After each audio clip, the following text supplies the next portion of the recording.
welcome back to my channel. If you're new here, my name is Mary, and today's video is going to be my wrap-up, which I do get ready with me style. So I'm going to be getting ready while I talk about all of the books that I read in August. I did compile my stats this month. Round of applause for me.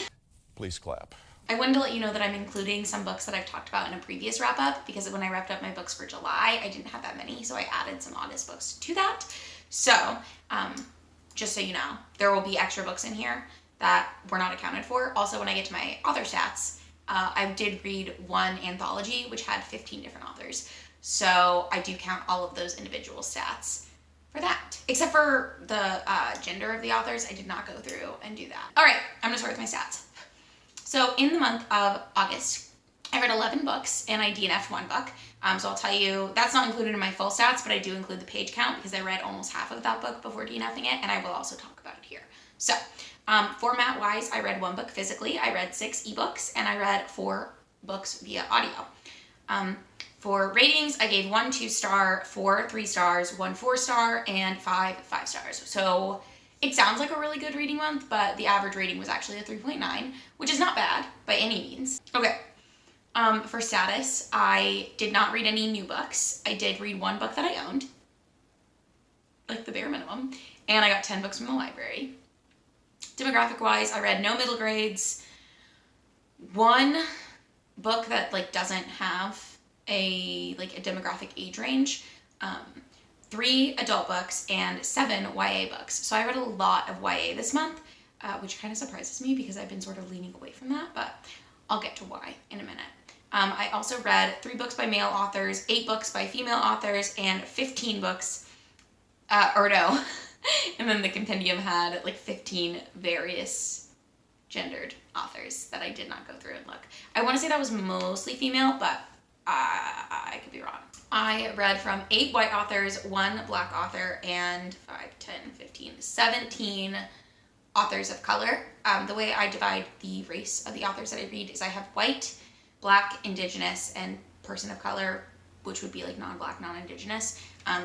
The compendium, or not compendium, the anthology that I read is a bind-up of Asian-inspired fantasies by various Asian authors, and I'll talk about it more in a minute, but that includes East Asian, South Asian, and then also authors of Asian descent. So I read 1 book published in 2009, I read 1 book published in 2015, I read 1 book published in 2016, I read 4 books published in 2018, 1 book published in 2019, and 3 books published in 2020, so not my most up-to-date reading month by any means, but as far as genre goes, I read 2 fantasies, 2 romance, 4 contemporary, 1 nonfiction, and 2 historical fiction. I read from authors from 8 different countries, so it's pretty high. I'm pretty pleased with myself. One of those countries is the United States. I do always count that, but anyways, I'm very pleased with my stats this month. So without further ado, I'm gonna start getting ready now that I don't need my glasses anymore, and I'll talk about the books that I read. I go through my books in the order in which I enjoyed them,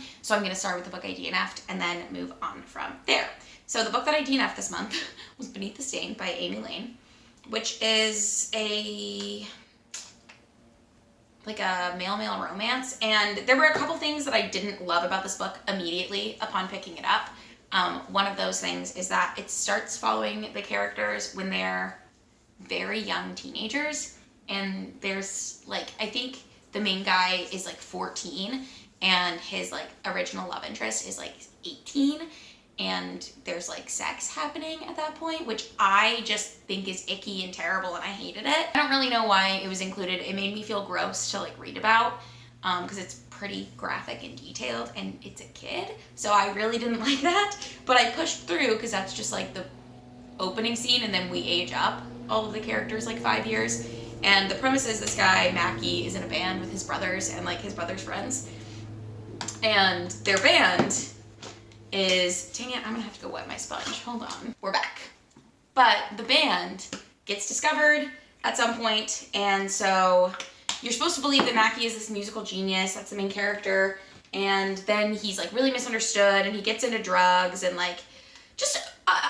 all in all, it just wasn't a book that I like. I don't really like reading books that deal heavily with music. I just don't find it that interesting to read about, I guess. And I just didn't care about the characters. I didn't love the romance that they were trying to build between Maggie and his manager. because it's like supposed to be age gap. It's not that big of a deal because I think Maggie is like 19 or 20, maybe 21 by this point. But like the manager's in his 40s or whatever, and so I don't really care about that kind of thing. I just felt like everyone was taking advantage of the main character, but I also hated the main character, and frankly, I just didn't care about the book at all. It has a really high rating, so maybe if it sounds like the type of thing you would like, it would be good. I just didn't think it was well written. I didn't think it was well plotted. I frankly thought it was really boring, and then the sex scenes I didn't like. They just like, not even, like even beyond the initial shock of reading about children having sex, the rest of it just wasn't for me. So, didn't like that book. I DNF'd it. I don't remember where I heard about it from, but I kept it on my TBR for so long because it's got like a 4-point-something star average rating, 4.42, like a really high average rating. My dog just bounded in here. What you doing, Murph? Okay, go lay down, please.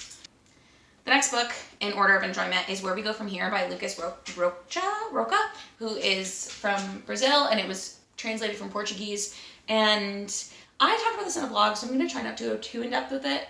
But basically, my thoughts are that, or the premise of the book, we'll just start there. The premise of the book is these 3 guys.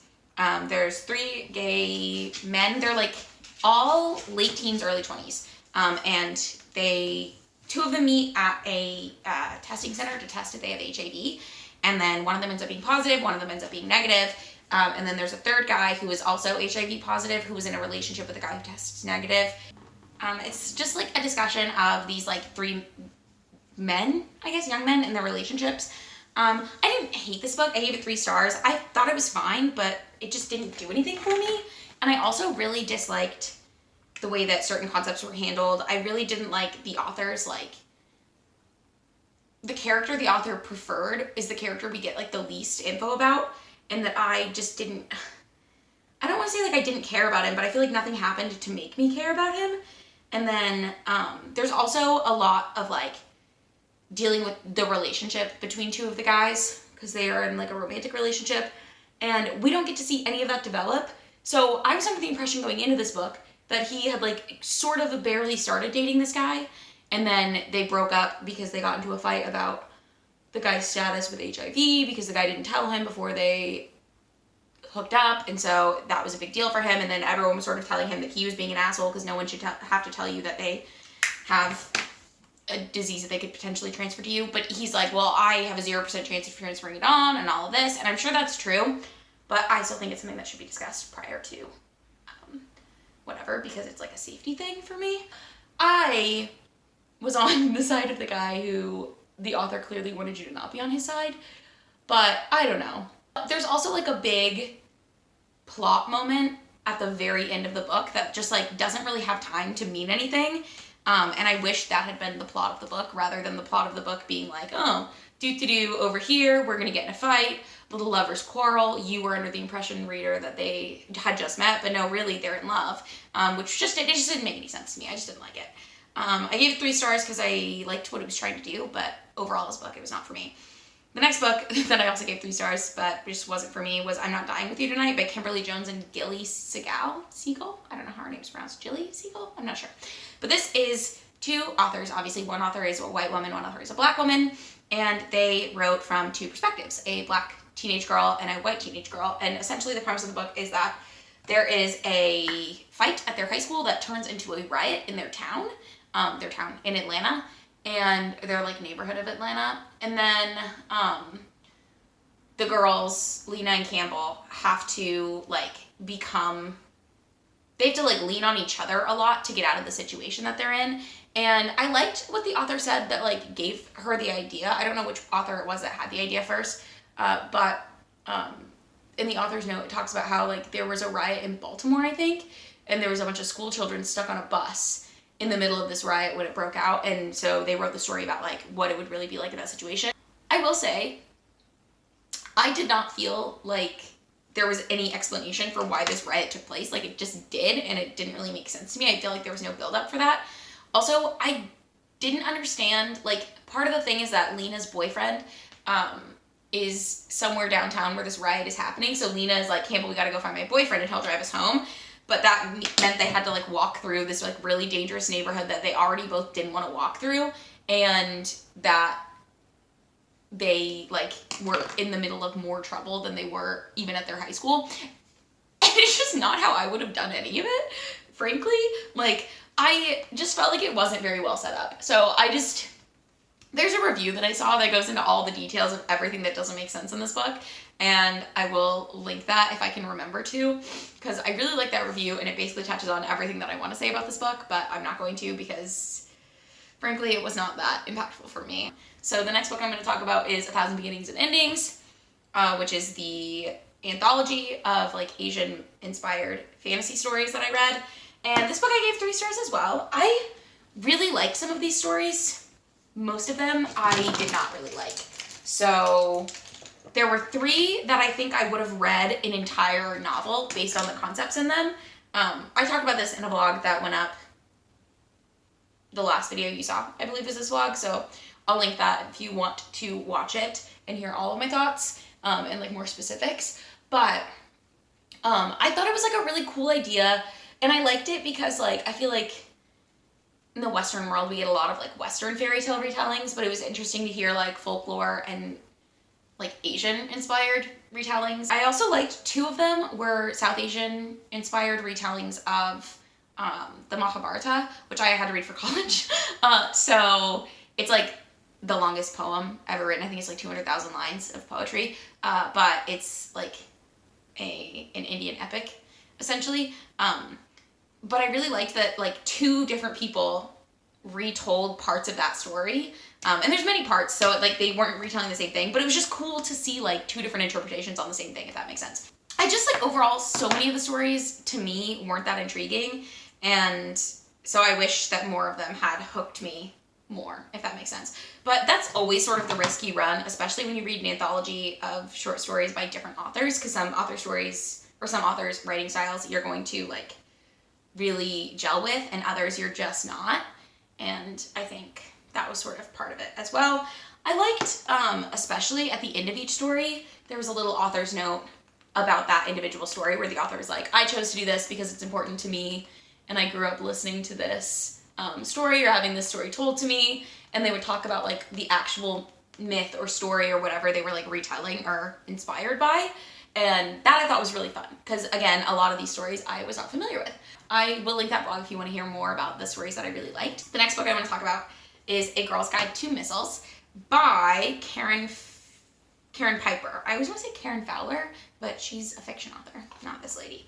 But this is like kind of a memoir about a woman who grew up in the desert of China Lake, which is like a military area, or at least it used to be, and her parents worked on the missiles.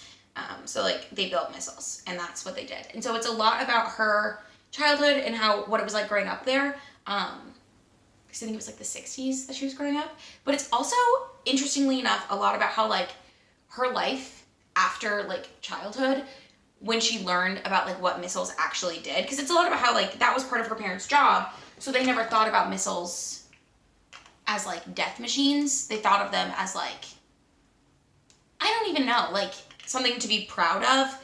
And then she talks about like the experience of her parents learning about one of their missiles like killing somebody that it wasn't supposed to. Like, I don't remember the exact circumstances, but it was like, I don't know. It was just really interesting to read about her experience with that. I don't know how else to say it. Parts of it I thought were kind of boring, and it goes a lot into like her relationships and like failed relationships with different men, which I didn't care about. I think it was just supposed to like talk about how she was like really naive for a long time. She also talks a lot about how she never really wanted to get married and have kids. She just thought she was supposed to do that, so she sort of tried to do that, and then it just didn't work out for her, and she's like perfectly fine not being married and not having kids, which I thought was really interesting, because I feel like a lot of women kind of feel like that, like they're supposed to do things, and then especially with just the time that she was raised in versus like the time that we're in now. I would recommend that book if you're interested in that kind of thing, but I don't think it's like the best memoir I've ever read, and I would not like tell you to run out and grab it or anything. now we're going to start the 5-star reads. So all of these I'm pretty sure I have talked about in a vlog. So I will link the vlogs, the various vlogs, up in the cards and down below at different times in this video if you want to hear more in-depth thoughts. But the first book, my first 5-star read, so my least favorite of my favorites of the month, is The Start of Me and You by Emery Lord. And this is about a girl who is in high school and her first boyfriend drowned a year before the book starts. And, sorry. We're sort of talking about, like, she sort of talks about how she feels like her life has been on hold. Like, anytime she's happy, she feels like she shouldn't be because I think his name is Aaron. He's not around anymore, and obviously that's, like, horrible. But she also talks about how, like, they weren't together that long. Like, they'd only dated for, like, 2 months. And so now it's been a year of her grieving this person that she, like, sort of hardly knew. But at the start of the book, she decides this is going to be her year. She's going to start fresh. So she's going to join a club. She's going to get her crush, this guy Ryan, to date her because he just broke up with his girlfriend or got broken up with. I can't remember which. And there's another one. And she's going to start going to, like, school functions again, I think is the other one.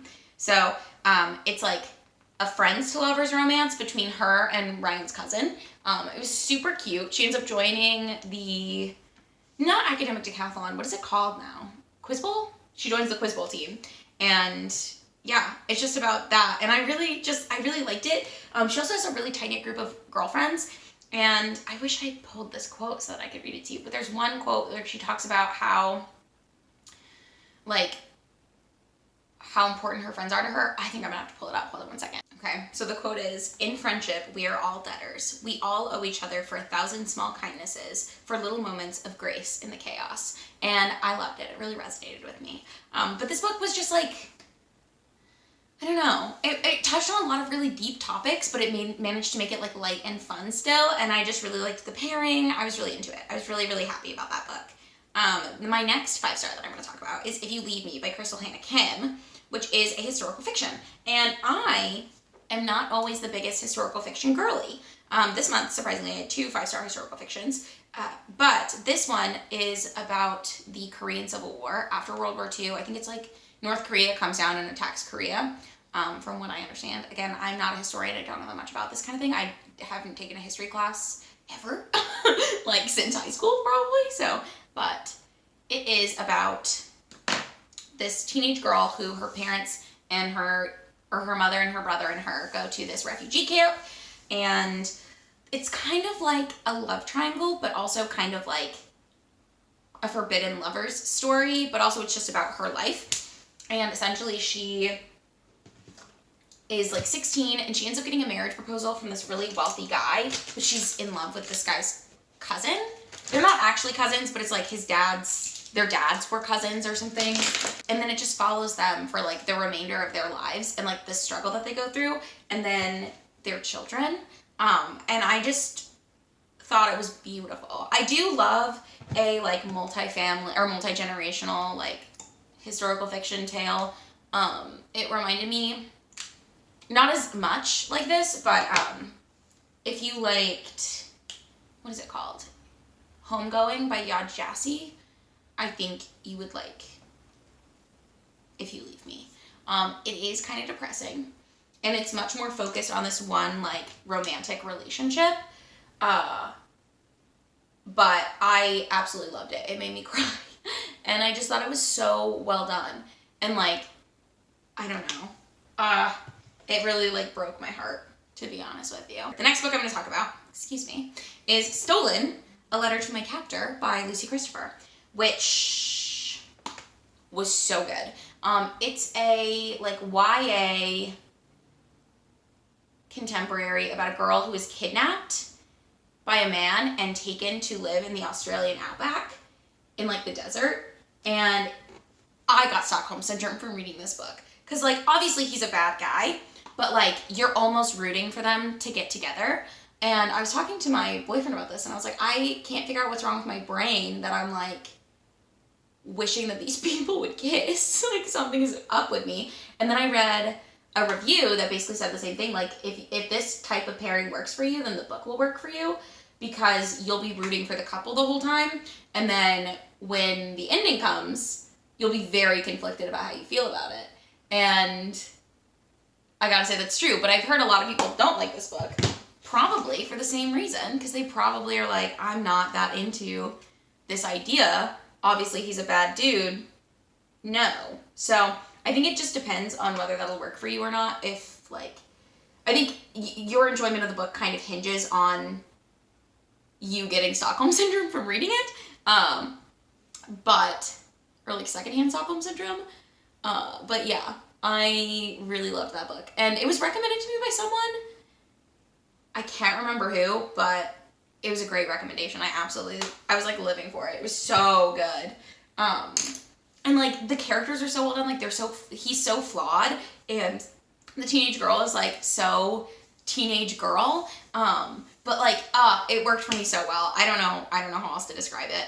Because they have so many like sweet moments where he like is teaching her how to survive in the desert. And I figured out, I think the Australian Outback is one of my favorite settings for a book. Because this book and then The Lost Man by Jane Harper are both set in like the way outback where it's just a desert and you can't really get anywhere. And like if you go out there by yourself, you will die because the sun is too hot and you'll freeze at night, but you'll like burn during the day. And like something about that is so like interesting to read about, I think. So it's become one of my favorite settings. I'm gonna make a video about all my favorite settings because there's so many things that I notice, like atmospheric things that happen in books where I'm like, this I love. So stay tuned for that video. I will be making it at some point. Next, I'm gonna talk about Starry Eyes by Jenn Bennett, which is another YA contemporary. This one is about a girl named Zori, and she has this friend named Lennon.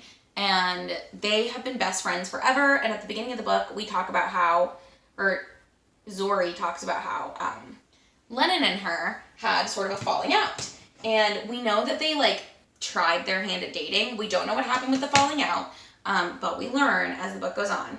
And so it's like about that. And then one of Zori's other friends, because Zori's the girl, I'm so sorry. One of Zori's other friends has this camping trip that's supposed to be like a girls' weekend camping trip, like glamping. And then things go awry. She invites boys. They get kicked out of the glamping campground, and somehow Zori and Lyndon end up on their own. And so he is like really into camping apparently, and he has to like show her or like keep her alive kind of. And like it's not that life and death, but it kind of like it would be if he didn't know the basics of camping, if that makes sense. So they together have to like hike through the wilderness of the like Californian backcountry and figure out how to get back to like somewhere where they can like take a bus to get home. This book is so cute, and they get so much like, it's like forced proximity, friends to lovers, but like old friends, former friends to like whatever. You as the reader get to learn things as you go along about them. There's also a subplot about like Lennon and Zori's families. So Zori's dad and mom own a like massage parlor / acupuncturist place, and Lennon's parents, he has two moms, they own a sex shop right next door to it. And they like share a building, and so Zori's dad is like in a feud with them for opening this sex shop in the same building as him because he thinks that it's like turning away his customers. And then you learn more about that and all sorts of stuff as you go along. It was just really, really sweet, really well done. It gave me like all the little butterfly feelings. I absolutely loved this book. And I did read this and The Start of Me and You and another book, I think, or maybe just those two, and a reading blog that I read for my like episode 3 of Readers Also Enjoyed. So if you missed that addition to that series, I will link it for you somewhere so you can watch it if you're interested. The last book that I've talked to you about is Hamnet by Maggie O'Farrell, which I did not expect to love.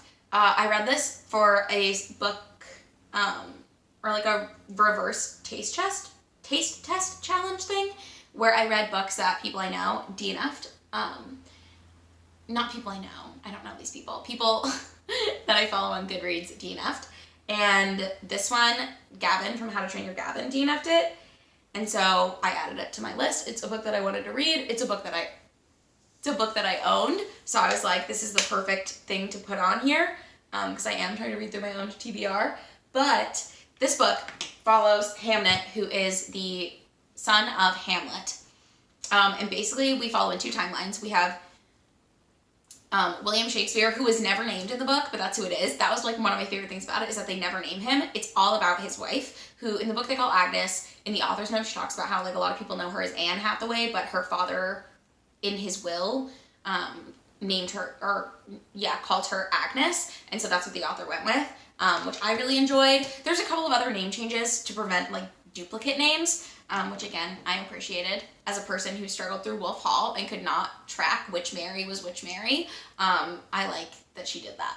We primarily follow Hamnet's mother. So at the start of the book, Hamnet and his twin sister, the twin sister has the plague. And we know the whole time that Hamnet is who's going to die from the plague, but in the different timelines, we're watching Agnes and Shakespeare fall in love. We're watching Agnes and Shakespeare have their kids, get married, do all of this stuff. Like, we're following their lives and what they've gone through, and then how Shakespeare ended up in London without his family, and how they were supposed to follow him there, but they never did. And just like all of this stuff that I really did not, it's not the kind of thing that I thought I would like, but it's so lyrically written, and like the characters feel like real people. And I know that they are real people, but the way she was able to like add dimension to their lives based on like the few things that we know about any of them was amazing. And then obviously it covers like how after Hamlet's son died, or after Hamnet died, Shakespeare wrote a play called Hamlet, and how Hamlet and Hamnet were essentially the same name back in the day.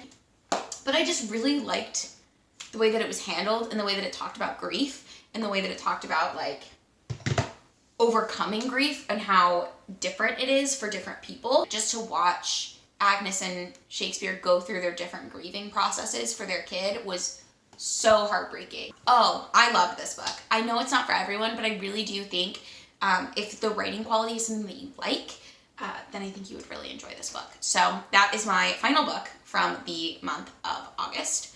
Where is a mirror? I had a really good reading month, I think. I had a really good reading month this month. And I hope you did it as well. So I'm gonna go and do my hair and put on an outfit probably, because I'm wearing pajamas. And then I will hop back in here to do my outro. Okay, I'm back. I decided not to do my hair. I'm just gonna wear it down today, and it'll have to be, this will have to do. Thank you so much for watching this video. If you enjoyed it, make sure to give it a thumbs up. You can also subscribe to my channel if you want to see more content from me. I am vlogging each week of September because I'm doing Bookoplathon, so if you want to see my progress on that, or check out any of my other vlogs, I will have them linked down below. Don't forget to let me know if you've read any of these books and how you felt about them. Also, let me know what the best book you read in August was, because I would love to add it to my TBR if I have not read it already. That's going to be it for this video. Thank you so much for watching, and I'll see you in my next one. Bye!